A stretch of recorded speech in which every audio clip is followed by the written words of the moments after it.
This presentation is being made to help you better understand your natural defense against threats to your health. So, let's talk about your immune system. Your immune system is what protects you from disease. It is our first line of defense against illness and disease, and its role is to seek out invaders which attack our bodies constantly.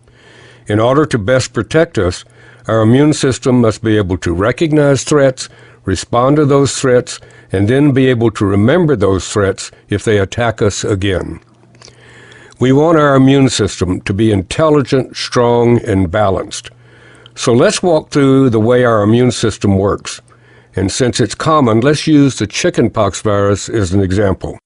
Little Johnny is a happy child, but someone at the daycare center who has chickenpox sneezes, and in a few days, little Johnny begins to break out in red bumps which change to blisters, and Johnny has chickenpox. Johnny's immune system had never seen the chickenpox virus before and didn't know what was making him feel so bad. After several days, Johnny's immune system identifies the chickenpox virus and starts producing fighters which defeat the chickenpox virus. But for several days, Johnny was really sick with chickenpox before he became well. Once the immune system has recognized and defeated an invader, it has the ability to store the identity of the invader by creating something called a memory cell. That's the reason people who had chickenpox only had it once. A memory cell is like a wanted poster.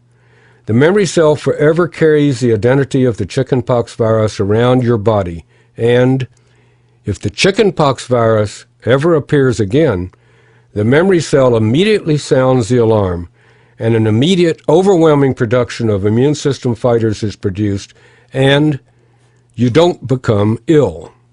You don't even know you've been exposed because now you have immunity. Isn't that a wonderful word, immunity? Immunity, it means you have protection. But the problem with developing immunity this way is that first you had to become ill, like little Johnny, before you became well. The second way that you develop immunity is through a vaccination.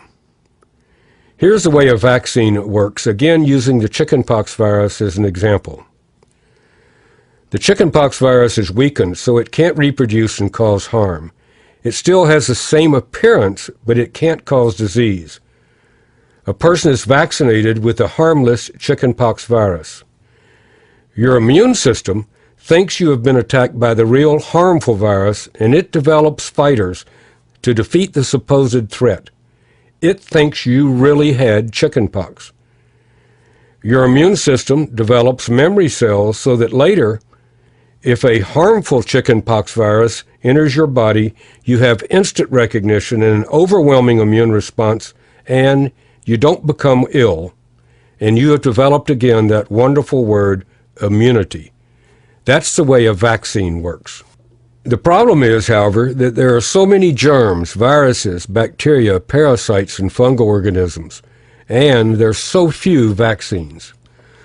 So let's review a moment how we have developed immunity. We can develop immunity and thus protection by actually having a disease, like chickenpox, where we finally figure out the identity of the invader and store a memory cell which protects us against exposure in the future.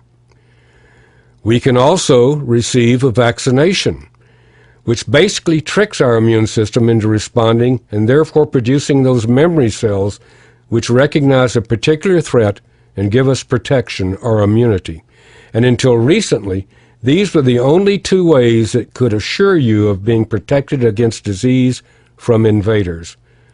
Now there's a third way, and you need to know about something that has been discovered.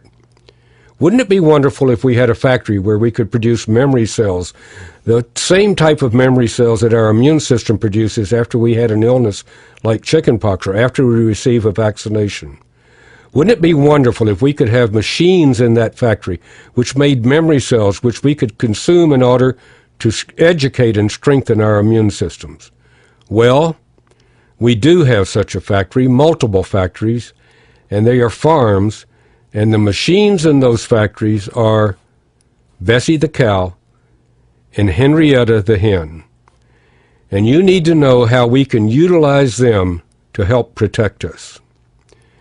Because cows and chickens come into contact with exactly the same threats that we do, the same germs, and they have exactly the same type of response to those threats that we do. They are exposed and figure out how to fight the threat, and they produce an immune response just like we do. And again, just like us, they store the memory of those threats in specific memory cells just as we do. Cows transfer their memory cells to their newborn when it nurses through a special first milk called colostrum, just as humans do. Chickens do the same thing. They pack their memory cells in the yolk of the egg so that the newborn chick will have the immune system, education, and strength that the mother hen has when it hatches. Those memory cells that cows and chickens produce have the same function as the memory cells that we humans produce. They allow instant recognition of threats and immediate response to those threats. And those memory cells are called transfer factors. Memory cells are called transfer factors. Those wanted posters, those memory cells are called transfer factors. And we've learned how to take those memory cells, those transfer factors, from colostrum and egg yolks, and through a special filtration process, put them in a capsule so that we can consume them on a daily basis. We can consume recognition cells, transfer factors, so that we can educate and strengthen our immune system, that system which protects us. So now we don't have to go through the learning process each time we're exposed. Our immune system has strength. It has knowledge. It has the ability to respond because of transfer factors.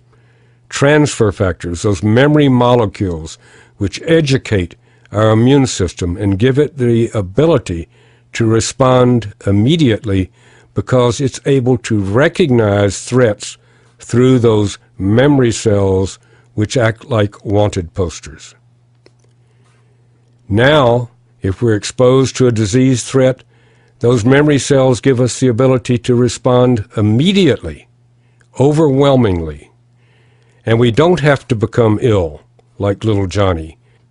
And we can receive the same protection as if though we'd received a vaccination by producing transfer factors. Transfer factors, those memory cells that give us the ability to respond immediately to disease threats and to have a healthy and long life.